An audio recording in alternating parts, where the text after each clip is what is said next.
Welcome to Path Originator. Path Originator में आप सभी का एक बार फिर से स्वागत है।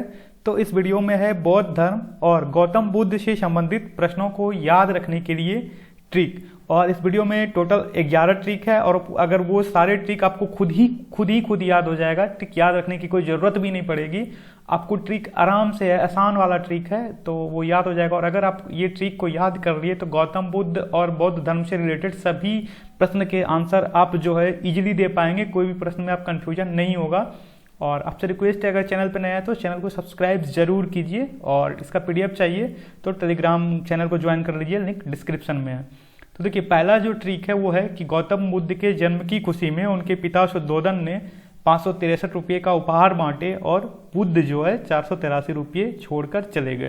देखिए, गौतम बुद्ध के जो पिता थे शुद्धोधन, वो राजा थे। और तो जब गौतम बुद्ध की जन्म हुई तो खुशी में उन्होंने 563 रुपये का उपहार बांट दिया कि राजा है तो भाई उपहार तो बांट ही सकते हैं, पुत्र हुआ है। और जब बुद्ध लास्ट समय में जाने लगे तो उनके पास 483 रुपया बचा था, जो कि वो अपने अनुयायियों के लिए छोड़कर चले गए। तो देखिए, इस ट्रिक से जो आपको याद हो जाएगा वो ये याद हो जाएगा कि गौतम बुद्ध का जो जन्म हुआ था वो 563 ईसा पूर्व में हुआ था और उनके पिता शुद्धोधन थे। और गौतम बुद्ध का जो निधन हुआ वो 483 ईसा पूर्व में हुआ था, क्योंकि वो 483 रुपये छोड़कर चले गए। तो ये ट्रिक शानदार है, आपको ये ट्रिक याद हो गया होगा। आप ये वीडियो देखिए, आपको सारा याद हो जाएगा गौतम बुद्ध और बौद्ध धर्म से रिलेटेड क्वेश्चन।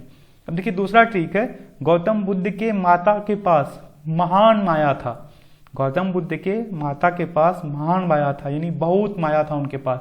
यानी तो इससे ट्रिक से ये क्लियर हो गया कि गौतम बुद्ध के माता का नाम महामाया था। महान प्लस माया, महामाया, महामाया देवी उनके माता का नाम था। ठीक है।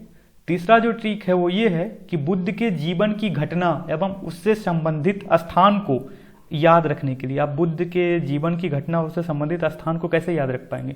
तो उसके लिए ट्रिक है, वो ट्रिक जो ये है कि बुद्ध का जन्म लुम्बिनी में हुआ, गृह त्याग कर वो बोध गया गए, वहाँ ज्ञान प्राप्त कर प्रथम प्रवचन सारनाथ में दिया और उसके बाद कुशीनगर में उनका निधन हो गया।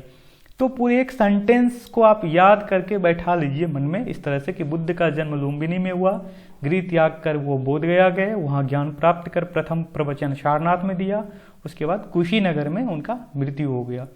लुम्बिनी जो में जो जन्म हुआ, तो चलिए ये अब इससे देखिए क्या क्या याद होता है। तो देखिए, जन्म लुम्बिनी में हुआ जो कि कपिल वस्तु के निकट है और वर्तमान में ये नेपाल में है। ज्ञान प्राप्ति बोध गया में हुआ, उसके बाद प्रथम प्रवचन बोध गया बिहार में है, गया डिस्ट्रिक्ट में। प्रथम प्रवचन जो दिए वो सारनाथ में दिए और ये उत्तर प्रदेश में है, वाराणसी जिले में ये पड़ता है सारनाथ। उसके बाद निधन जो हुआ वो कुशीनगर में हुआ, ये भी उत्तर प्रदेश में है। ठीक है। अब जो चौथा ट्रिक है वो ये है कि बुद्ध जब कपिल वस्तु में एक घूमने के लिए निकले थे, सैर पर निकले थे, तो उन्होंने 4 दृश्य क्या क्या देखे थे, इसको आप कैसे याद रखेंगे।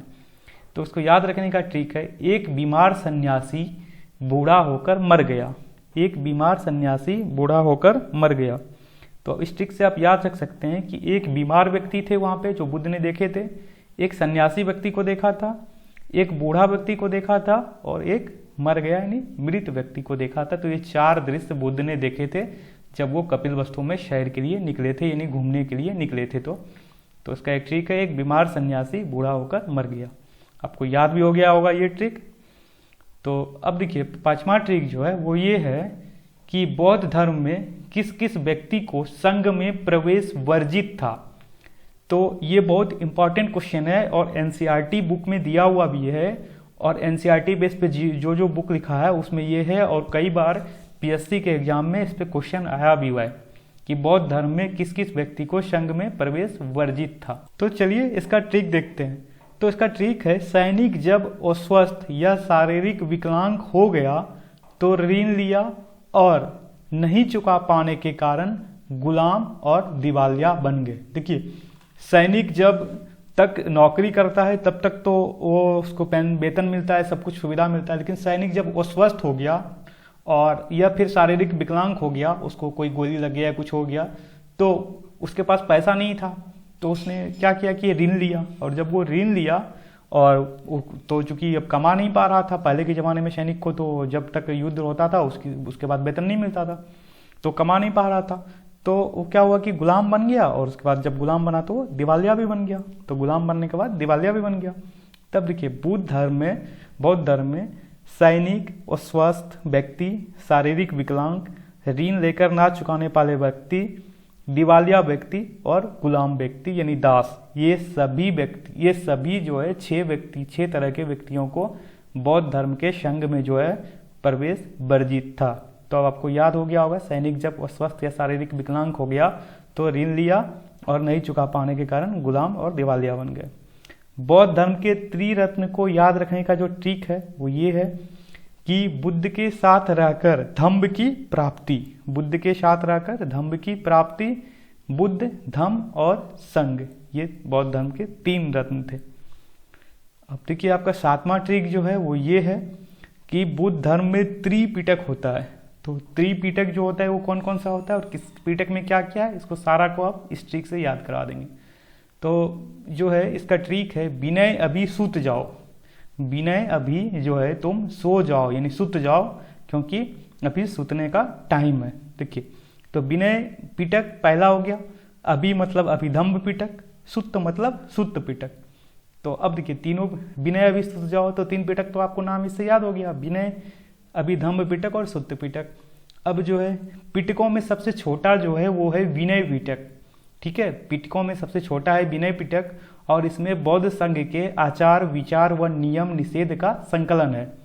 और दूसरा है अभिधम्म पिटक, जिसमें कि ये मीडियम है, मतलब सबसे बड़ा पिटक जो है सुत्त पिटक है, ये बीच का पिटक है, सबसे छोटा है विनय पिटक। तो इसमें बुद्ध के आध्यात्मिक व दार्शनिक विचारों का संकलन था।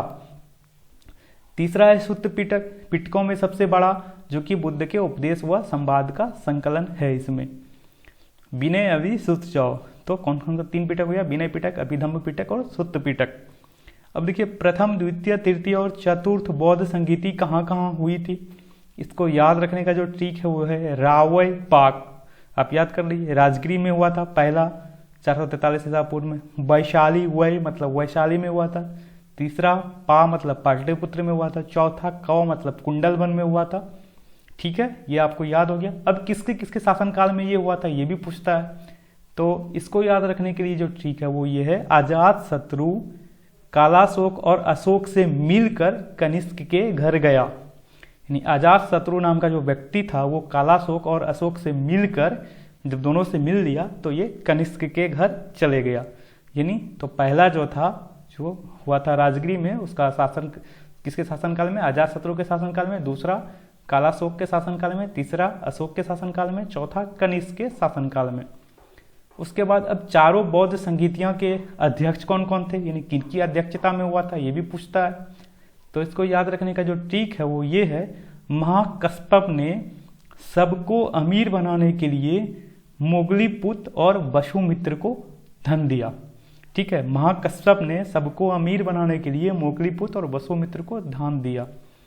तो पहला का अध्यक्ष जो है वो महाकश्यप है, दूसरा का शबका मीर है। ठीक है, शाबक मीर है, जिसको कि सबको अमीर बनाने के लिए यूज कर दिए गए यहाँ पे, तो शाबक मीर है, तीसरा मोगलीपुत्र है, चौथा वसुमित्र है। अब देखिए भगवान बुद्ध के जीवन से संबंधित 5 प्रतीक चिन्ह कौन कौन से हैं। तो 5 प्रतीक चिन्ह जो हैं वो ये हैं कि कमल से जन्म लिए, घोड़ा चढ़कर गृह त्याग किया, पीपल के नीचे ज्ञान की प्राप्ति हुई और पद चिन्ह चलकर निर्माण को गए और मृत्यु के बाद शरीर स्तूप बन गया। तो ये याद कर लीजिए आप एक बार, इससे आपको समझ में आ जाएगा कि जन्म जो हुआ है उससे कमल का संबंध है, जन्म से रिलेटेड कमल का, गृह त्याग घोड़ा और ज्ञान पीपल, निर्वाण पद चिन्ह और मृत्यु का संकेतिक जो है स्तूप है। जन्म का कमल, गृह त्याग का घोड़ा, ज्ञान का पीपल, निर्वाण का पद चिन्ह और मृत्यु स्तूप। तो ये आपको वीडियो कैसा लगा कमेंट करके जरूर बताइए, और दूसरे वीडियो में हम और दूसरे कुछ टॉपिक का ट्रिक लेके आएंगे आप लोगों के लिए। चैनल को सब्सक्राइब कीजिए, वीडियो को लाइक जरूर कीजिए।